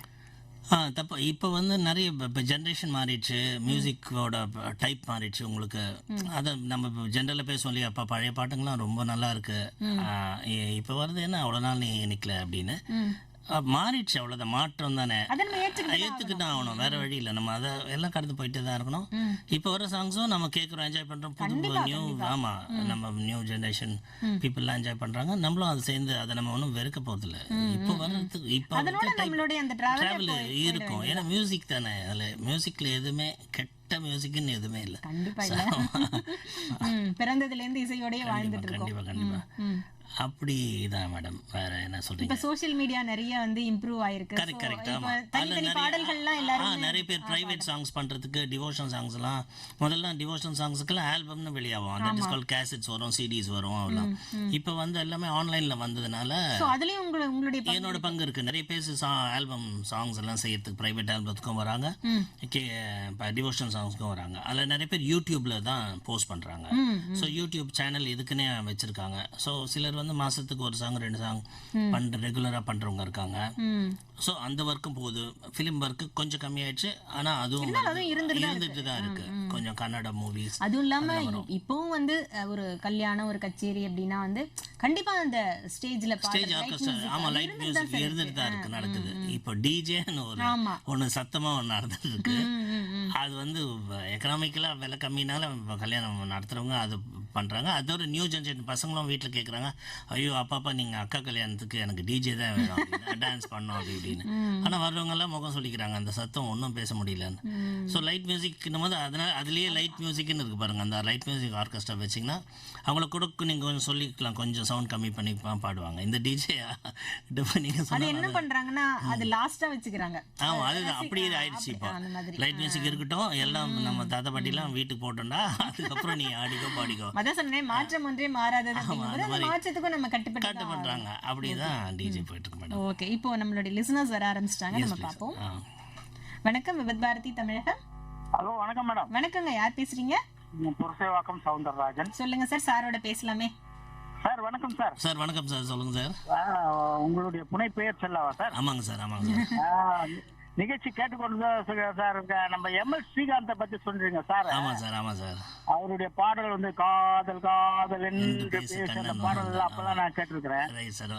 ரொம்ப மகிழ்ச்சியா இருந்தது அவரை பத்தி பேசுறது. அது மட்டும் இல்லாம நீங்க திரைக்கு பின்னால சில விஷயங்களை சொன்னீங்க, அனுபவத்தை சொன்னீங்க. ஆமாங்க சார். மிக்க மகிழ்ச்சி சார். மென்மேலும் வளர வாழ்த்துக்கள் சார். நன்றி சார், நன்றி sir. Okay, thank you thank you thank you. வணக்கம். ஹலோ, வணக்கம். வணக்கம், யார் பேசுறீங்க? பேசுறேன். கேளுங்க சார். ரொம்ப அருமையான சார் உங்களோட பேட்டி சார். ரொம்ப நன்றிங்க சார், ரொம்ப நன்றி. பாட்டுன்றது உண்மையே வந்து ஒரு தாய் குழந்தை பிரசவிக்கிற மாதிரி நீங்க சொன்னது 100% அப்படியே சார். அதே மாதிரி பின்னணி இசைக்கு வந்து நீங்க கையில முங்குற மாதிரி அந்த இது, அதாவது கொஞ்சம் துப்பாக்கியில ஷூட் பண்ற மாதிரி எல்லாம் சொன்னீங்க பாருங்க. கண்டிப்பா சார். அந்த சவுண்ட்ஸ் எல்லாம் பண்றவங்க வேற, ஆமா, வேற டிபார்ட்மெண்ட் ஆளுங்க. மியூசிக் வந்து கரெக்ட் சார், அது நல்லா புரிஞ்சிருக்கு. ரொம்ப நன்றி சார். இல்ல, அது நான் யூடியூப்ல அடிக்கடி பாப்பேன் சார். இது நான் ஃபுல்லா பாத்துட்டு இருப்பேன். Okay okay okay. அது வந்து இந்த குதிரை சவுண்ட் குதிரை வந்து ஒரு குதிரை ஓடல இந்த மாதிரி சத்தம், நிறைய குதிரை ஓடல இந்த மாதிரி சத்தம். அப்புறம் சின்ன பிஸ்டல்ல சூட் பண்றது ஷூட் பண்றது அதை வந்து என் பொண்ணு ஒரு வாட்டி வச்சு கொடுத்து பாத்துக்கிறது 1 hour. அப்ப வந்து தெரிஞ்சது எப்பா இவ்வளவு வேலை இருக்கு சினிமாக்கு பின்னாடி. ஆமா சார். பேக் த ஸ்கிரீன்ஸ் நம்ம பேக் த ஸ்கிரீன்ல அது ஒரு பெரிய அதுதான் சார் இந்த நிகழ்ச்சியோட நோக்கமே அதுதான். ஓகே, நன்றி சார். நன்றி நன்றி. வணக்கம் விபத் பாரதி தமிழகம். ஹலோ வணக்கம் மேடம். வணக்கம், யார் பேசுறீங்க சார்? மேடம் நான் சென்னை பெரியார் வந்து ராஜேஷ் பேசுறேன். வணக்கம் சார். வணக்கம் ராஜேஷ், சொல்லுங்க. எப்படி சார் இருக்கீங்க? நல்லா இருக்குங்க. நல்லா நிகழ்ச்சி அருமையாக போயிட்டு இருக்கு சார். நல்லா சொன்னீங்க நிறைய விஷயங்கள். நீங்க இப்போ எஸ்ஐ ராஜ்குமார் சார் கூட நிறைய பண்ணிருக்கீங்க. ஆமாங்க சார். நிறைய பண்ணிருக்க உங்களுக்கு எதனா ஒரு விஷயம் பெஸ்டா தோணிருக்கு இல்லைங்களா? இந்த படத்துக்கு நம்ம பண்ணது எனக்கு ரொம்ப பிடிச்சிருந்தது சொல்லிட்டு அது மாதிரி எதனா இருக்குங்களா உங்களுக்கு? நிறைய இருக்கு சார் அந்த மாதிரி. அப்படிங்களா? நிறைய என்ன 1-2 சொல்லலாம். தினம் ரெகுலராக ஒர்க் பண்ணுறதுனால நிறைய விஷயம். இப்போ நிறைய பாட்டு எவ்வளோ படங்கள் இருக்கு. பல்லாங்குழியில் வட்டம் பார்த்தேன், அதெல்லாம் ஆனந்தம் படத்தில். அதெல்லாம் ஆனந்தம் படத்துலலாம் ரொம்ப நல்ல பாட்டுங்க. எஸ் ஏ ராஜ்குமார் நீங்கள் தனி ரசிகர் கூட்டமே இருப்பாங்க பாருங்க. அவர்தெல்லாம் எவ்வளோ மெலடிஸ் இருப்பாங்க. அதனால தான் நீங்கள் பர்டிகுலராக அதை கேட்குறீங்க பாருங்க. எவ்வளோ பாட்டு இருக்கு. அந்த பாட்டுலாம் எனக்கு ரொம்ப. அவரு பெரிய லிஸ்டே கொடுத்துருக்காரு சார். ஆனால் நமக்கு இந்த 2 மணி நேரம் பத்தல விஷயம் வேற ஒன்றும் இல்லை. ஓகேவா? நன்றி சார். Thank you sir. தேங்க்யூ.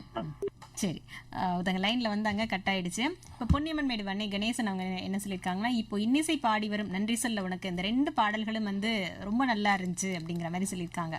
தென்றல் காற்று அலைமோதி கொண்டிருக்க, வீட்டில் வந்து உள்ளே தென்றல் இசை என்னை மோதி கொண்டிருக்க, நிகழ்ச்சி அருமையா இருக்கு அப்படின்னு சொல்லி அவங்க சொல்லியிருக்காங்க. பழனிவேலு எட்னி கேரளாலேருந்து 3 நிமிட பாடலின் பின்னாலே அப்பாடா எவ்வளோ முயற்சிகள், பிரமிப்பா இருக்கு சார் அப்படிங்கிற மாதிரி போட்டிருக்காங்க. 3 நிமிஷம், இப்போல்லாம் 5 நிமிஷம் 6 நிமிஷம் அந்த மாதிரி கூட இருக்கு. பழைய பாட்டுலாம் 3 நிமிஷம் இருக்கும். மதுரம் கல்யாண சுந்தரம் மதுரம் நிகழ்ச்சிகள் அனைத்தும் அருமை, சூப்பரா சாங் போடுறீங்க, உங்க நிகழ்ச்சியை கேட்டுக்கொண்டே இருக்கலாம் போல இருக்கு அந்த மாதிரி போட்டிருக்காங்க. தேங்க்யூ. வணக்கம் விபத் பாரதி தமிழகம். வணக்கம், யார் பேசுறீங்க? ரவிச்சந்திரன் சார், சாரோட பேசலாம். வணக்கம் சார், சொல்லுங்க சார். சார் சொல்லுங்க சார். ரொம்ப நன்றிங்க சார். நிறைய படத்துக்கு நீங்க வந்து ப்ரோக்ராம் பண்ணிருக்கீங்க. ஆமாங்க சார். உங்க படத்துக்கு நீங்க ஒரு படத்துக்கு பண்ணீங்கன்னா உங்களுக்கு என்ன salary கொடுப்பாங்க? அது வெளியே சொல்லக்கூடாதுங்க சார். வெளியே சொல்லக்கூடாது. சீக்ரெட். நன்றி. வணக்கம் விபத் பாரதி தமிழகம். ஹலோ வணக்கம், யார் பேசுறீங்க சார்? கண்ணன் சார், கேட்கலாம் சார். என்ன கேட்கணும்? வணக்கம் கண்ணன் சார். கொஞ்ச நாள் சினிமாவில் இருந்திருக்கேன். சொல்லுங்க சார். நானும் சினிமாவில் ஒரு 5 வருஷம் சினிமாவில் இருந்திருக்கேன். சரிங்க. ஆனா மியூசிக் பத்தி எல்லாம் நமக்கு தெரியாது. ஆனா இப்ப நீங்க சொன்ன அப்புறம் தான் தெரியுது மியூசிக் பின்னாடி இவ்வளவு விஷயம் இருக்காதுன்றது. Very good. நல்லா நல்லா அழகா எல்லாம் புரியுற மாதிரி அழகா எப்படி பின்னாடி எப்படி நாங்க பேக்ரவுண்ட் எப்படி மியூசிக் பண்றோம் அப்படின்ற கிளீனா சொல்லி எல்லாம் வந்து இப்பதான் புரிய வச்சிருக்கீங்க. நம்ம ஒரு மணி நேரம் 2-4 மணி நேரம் 2 மணி நேரம் இருந்துட்டு நல்லா இல்லைன்னு வந்துடுறான். ஆனா நீங்க படுற கஷ்டம் இப்பதான் தெரியுது. ஆமா சார். ரொம்ப ரொம்ப நன்றி. ரொம்ப நன்றி. Thank you sir. நன்றி. வணக்கம் விபத் பாரதி தமிழகம். வணக்கம். வணக்கம் மேடம். ராணிப்பேட்டை மாவட்டம் தக்கோலம் மெக்கானிக் சீனிவாசன் பேசுறேங்க மேடம். சொல்லுங்க சார். சார் கிட்ட கொடுங்க சார். சார் கொடுங்க மேடம். சார் இங்க தான் இருக்காங்க, பேசுங்க சார். சொல்லுங்க. வணக்கம் சார். வணக்கம் சீனிவாசன், சொல்லுங்க சார். உங்களுடைய இதெல்லாம் பேட்டி ரொம்ப நல்லா இருக்கு சார், கேக்குறதுக்கு ரொம்ப இதா இருக்குது. நன்றிங்க. வேற ஏதாவது கேட்கணுமா சார்ட்ட? வேற ஒண்ணும் இல்ல மேடம். தொடர்ந்து கேளுங்க. தேங்க்யூ. சரிங்க சார். அவரோட மெசேஜும் இப்பதான் வந்திருக்கு. பாடல்கள்லாம் ரொம்ப நல்லா இருக்கு அப்படின்னு சொல்லி Facebookல கமெண்ட் போட்டிருக்காரு. வணக்கம் விபத் பாரதி தமிழகம். வணக்கம் மேடம். வணக்கம், யார் பேசுறீங்க? ராணிப்பேட்டை மாவட்டம் கேவி சாரம் செல்வம் பேசுறேன் மேடம். சொல்லுங்க செல்வம் சார். சார் கிட்ட பேசுறேன். சார் கிட்ட பேசலாம், பேசுங்க. சொல்லுங்க செல்வம். வணக்கம் சார். வணக்கம் செல்வம். நல்லா இருக்கீங்களா? நல்லா இருக்கு செல்வம். ப்ரோக்ராம் கேட்டு இருக்கேன். ஓகே, நல்லா இருக்கு. சரிங்க சார். நீங்க எத்தனை அதாவது இசையமைப்பாளர்கிட்ட ஒர்க் எத்தனை பேர்கிட்ட ஒர்க் பண்ணிக்கிறீங்க சார்? லிஸ்ட் போட்டால் எங்கேயே போயிடுறேன். எப்படியும் ஒரு 20-30 மியூசிக் டைரக்டர் எல்லா மொழியிலையும் பண்ணுறதுனால தெலுங்கு, கன்னடம் எல்லாரையும் பண்ணிருக்கீங்க? ஆமாம், எல்லாத்தையும் ஒர்க் பண்ணியிருக்கேன். நம்ம தமிழில் நமக்கு தெரிஞ்ச கொஞ்சம் மியூசிக் டைரக்டர் இருப்பாங்க இல்லையா, அந்த மாதிரி இல்லாத எல்லா தெலுங்குல ஒரு 10 பேர், மலையாளத்தில் ஒரு 10 பேர், அதெல்லாம் கூட்டினா அந்த மாதிரி நிறைய வரும். சரிங்க சார். படங்களும் வந்து 500 படத்துலேருந்து ஒரு 800 படம் கிட்ட ஒர்க் பண்ணியிருப்பேன் நான். எல்லா மொழியும் சேர்த்து. ஆமாம். நிறைய பண்ணிருக்கீங்க சார். ஆமா ஆமா கேள்விப்பட்டது இல்ல, நீங்க தான் கேள்விப்படுறேன். ஓகே, ஆமாங்க, தேங்க்யூ ரொம்ப சார். தேங்க்ஸ். நன்றி நன்றி. தேங்க்யூ. வணக்கம் with Bharathi Tamilagam. Hello hello, வணக்கம், யார் பேசுறீங்கம்மா? டிஸ்டர்ப்டா இருக்குமா உங்க லைனு? திருவத்தூர் பத்மாவதி. சொல்லுங்கம்மா, கேளுங்கம்மா, சார்ட்ட என்ன கேட்கணும்? சார் 2 மணி நேரமா கேட்டுக்கிட்டாங்க. சார் பண்ணலாம் ம் சூப்பரா நிறைய பண்ணிட்டு இன்னும் நல்லா மேல வர ரொம்ப நன்றிங்கம்மா, ரொம்ப நன்றிங்கம்மா. தேங்க்யூ. வணக்கம், நன்றிங்கம்மா. தேங்க்யூமா. வணக்கம் வித் பாரதி தமிழகம். ஹலோ, செங்கல்பட்டுல இருந்து சம்பத் மேடம். சம்பத் சார் நல்லா அந்த மியூசிக், பாட்டுக்கு தனி மியூசிக், படத்துக்கு தனி மியூசிக் நல்லா அருமையா சொன்னாரு சார். ரொம்ப நன்றிங்க சம்பத். தேங்க்யூ. சார் வணக்கம் சம்பத், சொல்லுங்க. ரொம்ப நன்றி. சார், நீங்க நல்லா கிளீனா அழகா சொன்னீங்க சார். உண்மையிலே இதுவரை நாங்க வந்து ஒரே மியூசிக் டைரக்டர் தான் அடிப்பாருன்னு அவர் எங்க அடிக்கிறார். நல்லா புரிஞ்சுக்கிறேன் நீங்க நாளைக்கு. ஓகே, ரொம்ப நன்றி சம்பத். நன்றி சார். இப்போ வந்து இன்னிசை தூரல் அப்படின்ற ஒருத்தவங்க பதிவு போட்டிருக்காங்க. சார், உங்களுக்கு ரொம்ப பிடிச்ச மியூசிக் இன்ஸ்ட்ருமெண்ட் ஒன்று சொல்லுங்க அப்படின்னு சொல்லி நீங்க யோசிச்சு வச்சுக்கோங்க. நம்ம வந்து நியூஸ்க்கு அப்புறமா உங்களுக்கு பிடிச்ச மியூசிக் இன்ஸ்ட்ருமெண்ட், ஏன்னா நீங்களே ஒரு மியூசிக் ஆர்டிஸ்ட் அப்படிங்கும்போது வந்து உங்களுக்கு வேற ஏதாவது பிடிச்சிருக்கோம் இல்லையா, இது தவிர, கீபோர்டு தவிர, அது என்ன அப்படின்னு சொல்லிட்டு நம்ம வந்து ஒரு சஸ்பென்ஸ் வச்சுட்டு போயிடலாம். வணக்கம் வித் பாரதி தமிழகம். ஹலோ, வணக்கம். வணக்கம் மேடம். நான் திருநெல்வேலி ஏகாம்பரம் பேசுறேன். கேளுங்க சார், என்ன கேட்கணும் சார் கிட்ட உங்களுக்கு? சார், இப்போ இந்த மியூசிக்கல் இது பண்ணணும்னா அதுக்கு என்ன மாதிரி இது கோர்ஸ் பண்ணா அந்த லெவலுக்கு வர முடியும்? அதாவது இந்த சினி ஃபீல்ட்ல வர்றதுக்கு உங்களுக்கு பிடிச்ச மியூசிக்கல் இன்ஸ்ட்ருமெண்ட் என்ன, அது தவிர இப்ப படிக்கணும் அப்படின்னு நினைக்கிறாங்க இல்லையா, அவங்களுக்கு நீங்க என்ன சொல்ல போறீங்க அப்படிங்கறதையும் நம்ம வந்து 12:50க்கு நம்ம கேட்கலாம். இவ்வளோ நேரம் வந்து இந்த கீபோர்டு அதனோட அவங்களுடைய அனுபவம் ஏறத்தாழ ஒரு 30 வருடங்களுக்கு மேலாக அவருடைய அந்த இசை பயணம் அதை பற்றி ரொம்ப அழகாக சொல்லிகிட்டே வந்தாங்க. இப்போ நம்ம நேர் ஒருத்தவங்க கேட்டிருந்தாங்க, நீங்கள் வாசிக்க ஆசைப்படுற ஒரு மியூசிக் இன்ஸ்ட்ருமெண்ட் ஒன்று சொல்லுங்கள், ப்ரோக்ராம் வெரி இன்ட்ரெஸ்டிங் அப்படின்னு சொல்லி இன்னிசை தூரல் அப்படிங்கிறவங்க வந்து ஃபேஸ்புக்கில் போட்டிருந்தாங்க. ஸோ உங்களுக்கு பிடிச்ச மியூசிக்கல் இன்ஸ்ட்ருமெண்ட்? எனக்கு எல்லா இன்ஸ்ட்ருமெண்ட்டும் பிடிக்கும். ஒரு மியூசிஷியனாக இருக்கிறதுனால நான் வாசிக்க ஆசைப்படுற இன்ஸ்ட்ருமெண்ட்னு சொல்கிறாங்களா? உங்களுக்கு பிடிச்ச இன்ஸ்ட்ருமெண்ட்னா சாரங்கின்னு ஒரு இன்ஸ்ட்ருமெண்ட் இருக்கு, வட இந்திய நார்த் இந்தியன் இன்ஸ்ட்ருமெண்ட். அது நீங்கள் நிறைய கொஞ்சம் சோகமான சவுண்டு வரும், அதுலேருந்து சந்தோஷம் கூட வாசிக்கலாம்னு வச்சுக்கோங்க. மேக்ஸிமம் நிறைய பெரிய தலைவருங்க எல்லாம் இறந்தப்பெல்லாம் கூட ரேடியோலலாம் அந்த சோக இசை கேட்டுட்டு இருக்கணும். அது அந்த சாரங்கியில் தான் இது பண்ணுவாங்க. நம்ம அந்த இன்ஸ்ட்ருமெண்ட் எனக்கு அந்த சவுண்ட் ரொம்ப பிடிக்கும். நிறைய பாடல்கள் எல்லாம் வந்திருக்கு, நம்மளே உள்ளத்தில் நல்ல உள்ளம் பாட்டெல்லாம் கேட்டிருப்போம். அந்த இசை கருவியை பயன்படுத்தியிருப்பாங்க. அந்த இன்ஸ்ட்ருமெண்ட் எனக்கு ரொம்ப பிடிக்கும். அதோட பிளேயர்ஸும் ரொம்ப ரேர் தான், கொஞ்சம் குறிப்பிட்டவங்க தான் வாசிக்கிறாங்க, நல்லா வாசிக்கிறவங்க தான். அதுதான் விஷயம். அப்புறம் வந்து படிக்கணும் அப்படின்னா ஒருத்தவங்க கேட்டாங்க இல்லையா, இப்போ ஆமாம், திருநெல் ரோட்ல இருந்து கூட ஒருத்தர் கேட்டிருக்காங்க. ஆமாம், யூஸ்வலாக ஒன்றும் இல்லை, நம்ம கூகுளில் தேடலாம், மியூசிக் கிளாஸ் நியர்பைன்னு தேடினாங்கன்னா அவங்க வீட்டு பக்கத்தில் எதனா லிங்க் அது கொடுக்கும், அவங்ககிட்ட கேட்க வேண்டியதான். அதுதான் நான் சொன்னேன், மியூசிக்கில் 2 டைப் படிச்சுக்கலாம். பேஷனாக படிக்கணும்னா சும்மா நான் ஹாபியாக நான் வந்து வேறு வேலைக்கு போகிறேன், பட் சும்மா ஃப்ரீ டைமில் எனக்கு போர் அடிச்சா நான் கீபோர்டு வாசிக்கணும், சினிமா பாட்டு வாசிக்கணும் அப்படின்னா அந்த மாதிரி கற்றுக்கலாம். இல்லை ப்ராப்பராக நான் வந்து எக்ஸாம்லாம் எழுதி சர்டிஃபிகேட்லாம் வச்சு வாங்கி பண்ணணும் அப்படின்னா அதுக்கும் அந்த மியூசிக் டீச்சர் ப்ராப்பராக கைட் பண்ணுவாங்க உங்களுக்கு. ஸோ ப்ராப்பராக எக்ஸாம் எழுதி பண்ணுற மாதிரி இங்கே சென்னையில் நிறைய இருக்குது, வெளி ஊரில் எல்லா ஊர்லேயும் இருக்குது. நீங்கள் சென்னைக்கு வந்து எக்ஸாம் எழுதலாம், இல்லை நீங்கள் அவங்கவுங்க ஊரில் இருந்தும் எழுதி பாஸ் பண்ண ஒரு ஸ்டெப்பாக நீங்கள் போயிட்டுருக்கலாம். ஓகே, அதாவது ஒரு சாங் கொடுக்கும் போதும் என்ன சொல்ல டெலிவர் பண்ணும்போது அந்த பெயின் தான் எல்லாருக்கும். ஒருத்தர் கூட ஆன்லைன்ல அப்படி பேசியிருந்தாரு, கரெக்டான வார்த்தை அது. ஆமாம், ஏன்னா நீங்கள் இவ்வளோ கேட்குறீங்க அந்த பாட்டுனா அது ஒரு பதிவு தான், அவ்வளோதான். ஒன்ஸ் ரெக்கார்ட் ஆனால் அது வெளியே வந்துச்சுன்னா காலம் ஃபுல்லாக அந்த பாட்டு இருக்க போகுது வெளியே, நம்ம மக்கள் கேட்டுட்டு இருக்க போகிறாங்க. ஸோ அந்த பாடலுக்கான ஒரு உழைப்பு கொடுத்து மனசுக்கு படல இது கண்டிப்பா இது வந்து ஒரு மனசுக்குள்ள ஒரு படம் அந்த மாதிரி இருக்கு. நிறைய இஷ்டப்பட்டு கஷ்டப்பட்டு உழைச்சா அதனுடைய பலன் கண்டிப்பா கிடைக்கும். ஓகே, இப்ப நேர்கள் வந்துட்டு இருக்காங்க, அவங்களோட பேசிட்டு நாம வந்து நிகழ்ச்சி நிறைவு செஞ்சுக்கலாம். வணக்கம் வித் பாரதி தமிழகம். ஹலோ, வணக்கம், யார் பேசுறீங்க? குட்டம் ரவி, செங்கல்பட்டுல பேசுறேன். பேசலாம் சார், சாரோட பேசலாம். வணக்கம் ரவி, சொல்லுங்க ரவி. சார், ஒரு பாட்டு நாங்க சாதாரணமா கேட்டு போயிடும், நான் ஒரு பாட்டுக்கு பின்னாடி இவ்வளவு விஷயம் இருக்குன்ட்டு நல்லா கேட்டுக்கிறேன். ஓகே ஓகே ஓகே, பாட்டுன்னா எனக்கு ரொம்ப பிடிக்கும். ரொம்ப நன்றி. நன்றி நன்றி சார். தேங்க்யூ. வணக்கம். வணக்கம் மேம், நான் வேலூர் கட்பாடி சந்திரசேகர். சந்திரசேகர் சார், மார்னிங் எதுலயாச்சும் வந்தீங்களா? இல்ல மேம், வரல. சரி, சுருக்கமா கேளுங்க சார், என்ன கேட்கணும்? கண்டிப்பா சார், உங்களுடைய எக்ஸ்பீரியன்சஸ்லாம் ரொம்ப நல்லா இருந்தது சார், வாழ்த்துக்கள். எனக்கு உங்ககிட்ட ஒரு குட்டி கொஸ்டின்னா, இந்த இன்ஸ்ட்ருமெண்ட் வச்சு யூனிக்கா நான் ஏதாவது ஒரு விஷயத்த சாதிக்கணும், இல்ல நான் இதுதான் என்னுடைய லைஃப் டைம் அச்சீவ்மெண்டா பண்ணணும் அப்படின்ட்டு உங்களுடைய மனசுல ஒரு 5 இயர்ஸ்க்குள்ள இது சாதிக்கணும்னு என்ன மாதிரியான விஷயங்கள் நினைச்சிருக்கீங்க சார்? அந்த மாதிரி பெருசாக ஒன்றும் இல்லை. நான் ரெகுலராக ஒர்க் பண்ணிகிட்டே இருக்கிறதுனால ஒர்க் போயிட்டு இருக்கோம். எனக்கு ஒரு சொந்தமாக நம்மளே நீங்கள் சொல்கிற மாதிரி ஒரு சின்னதாக ஒரு ஏன்னா நிறைய பேருக்கு யூடியூப்பில் ப்ரைவேட் சாங்ஸ் செஞ்சு கொடுக்குற மாதிரி நான் ஒரு 2015 கொஞ்சம் ஒர்க் ஃப்ரீயாக இருந்த நேரத்தில் நீங்கள் சொல்கிற மாதிரி தான் இது ஒன்று செஞ்சு பார்ப்போம்னு சொல்லிட்டு நானே சொந்தமாக ஒரு யூடியூப்பில் போடணும்னு சொல்லி ட்ரை பண்ணியிருக்கேன். அது வந்து நோ ஸ்மோக்கிங் அப்படின்னு சொல்லிட்டு ஸ்மோக்கிங் அவேர்னஸ்க்காக ஒரு சாங் ரெடி பண்ணியிருந்தேன். அந்த சாங் வந்து என்னோட நீங்கள் வர்கீஸ் ஜான் மியூசிக் அப்படின்னு யூடியூப்பில் தேடினீங்கன்னா நோ ஸ்மோக்கிங்கில் வரும் பாருங்கள். வீடியோ கூட ரெடி பண்ணி போட்டிருக்கேன். ஸோ அப்படி நான் ஒன்று ட்ரை பண்ணியிருக்கேன். ஃபுல் டைம் ப்ரொஃபஷனல்னால இப்படிலாம் செஞ்சுட்டே இருக்கிறதுனால ஆமாம் ஏதோ ஒரு ஃப்ரீ டைமில் இப்படி கூட எனக்கு நீங்கள் கேட்டதுனால சொல்கிறேன் அப்படி ஒரு ஒர்க் பண்ணியிருக்கேன். Thank you madam. ஏன்னா எங்கேஜாகவே இருக்கீங்க எப்பவுமே நீங்கள். சூப்பர்.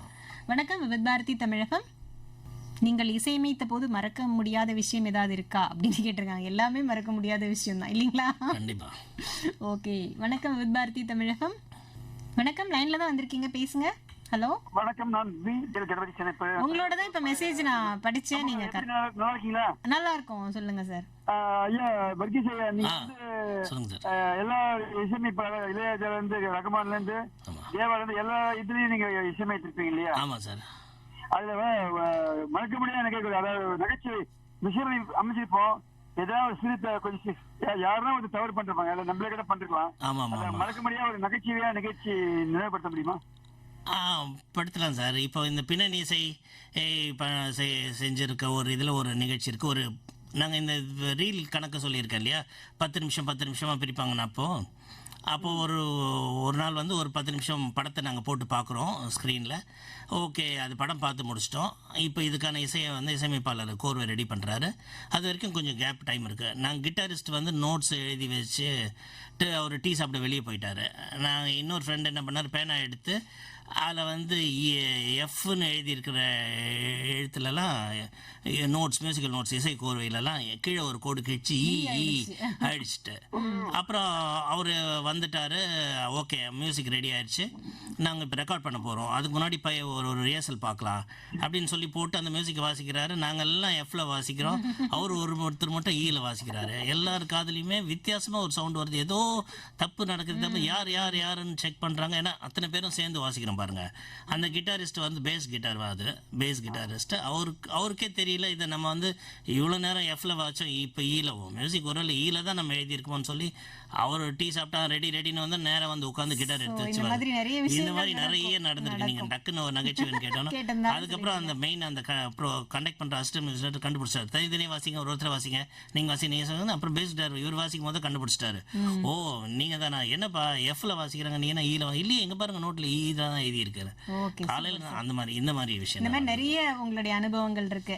சோ அந்த கீபோர்டு அப்படிங்கும்போது உங்களுக்கு டக்குன்னு ஒரு பாட்டு ஏதாவது ஞாபகத்துக்கு வரும்ல? ஆமா, அந்த மாதிரியான ஏதாவது ஒரு பாடல் சொல்லலாம். ஏன்னா இப்போ கீபோர்டுல நிறைய சவுண்ட்ஸ் அதுக்குள்ளேயே இருக்கும். இப்போ பியானோனா அதுல ஒரு பியானோ சவுண்ட் தான் இருக்கும். பட் கீபோர்டில் நீங்க பாத்தீங்கன்னா கலர் பட்டன்ஸ் இருக்கும், லைட் எரியும். அதெல்லாம் அதில் வந்து ஒரு பட்டன்ல ஃப்ளூட்னு எழுதியிருக்கும். நீங்க தட்டிங்கன்னா ஃப்ளூட் சவுண்ட் வரும், இன்னொரு பட்டன்ல பியானோ வரும், இன்னொன்று வீணை வரும், அந்த மாதிரி வரும்.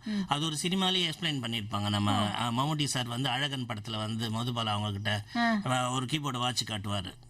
தித்தோம் அந்த பாட்டுல வந்து இது மாதிரி இதுல ஃப்ளூட் வரும், இதுல இது வரும்னு சொல்லி. ஸோ அப்போ எனக்கு ஒரு ஹாப்பி நம்ம எக்ஸ்பீரியன்ஸ் பண்ணதை வந்து ஒரு ஃபிலிம்ல கூட பாலச்சந்தர் சார் வந்து இசையில ஆமா சித்திரமா ரொம்ப நல்லா பாடிப்பாங்க. புலமை பித்தனோட பாட்டு அதை நம்ம கேட்கலாம். இப்போ நீங்க வந்து இந்த ஒரு 2 ஹவர்ஸ்ல நீங்க இங்க வந்து உங்களுடைய அந்த என்ன சொல்றது ஒரு வேற மாதிரியான ஒரு இடத்துக்கு வந்து உங்களுடைய அந்த அனுபவங்களை நீங்க திரும்பி பார்க்கும்போது எப்படி இருக்கு? கண்டிப்பா ரொம்ப சந்தோஷமா இருந்தது. என்னோட ஃபுல்லா நான் அப்படியே ரீவைண்ட் பண்ணி பின்னாடி போயிட்டு அந்த மாதிரி இருக்கு. அதான் மேடம், எனக்கு ரொம்ப சந்தோஷம். விவித் பாரதி தமிழ் FM 102.3க்கு ரொம்ப சந்தோஷம். அனுராதா மேடம், உங்களுக்கு எனக்கு ரொம்ப நன்றி. ரொம்ப ஹாப்பி சார். ஏன்னா நேர்களோட கமெண்ட்ஸ் பார்க்கும்போதே நமக்கு தெரியுது அவங்களும் ரொம்ப ஹாப்பி. ஒரு பாட்டு ஒரு படம் அதை கடந்து நம்ம அப்படி போயிடுறோம், விமர்சனம் பண்றோம். ஆனா அதுக்கு பின்னாடி இவ்வளவு பேருடைய அந்த உழைப்பு இருக்கு அப்படிங்கறத ஒரு கீபோர்டு ஆர்டிஸ்டா நீங்க வந்து இங்க வந்து எக்ஸ்பிளைன் பண்ணீங்க, இவ்வளவு நேரம் சொன்னீங்க. உங்களுடைய இந்த இசை பயணம் என்றென்றைக்கும் தொடர்ந்து இருக்கட்டும். வாழ்த்துக்கள் உங்களுக்கு விவித் பாரதி தமிழகம் 102.3 சார்பா. Thank you so much. இப்போ நம்ம வந்து நீங்க சொன்ன அந்த பாட்டு, அந்த கீபோர்டு, அந்த அதை ரசிச்சு நம்ம கேட்கலாம். Thank you so much.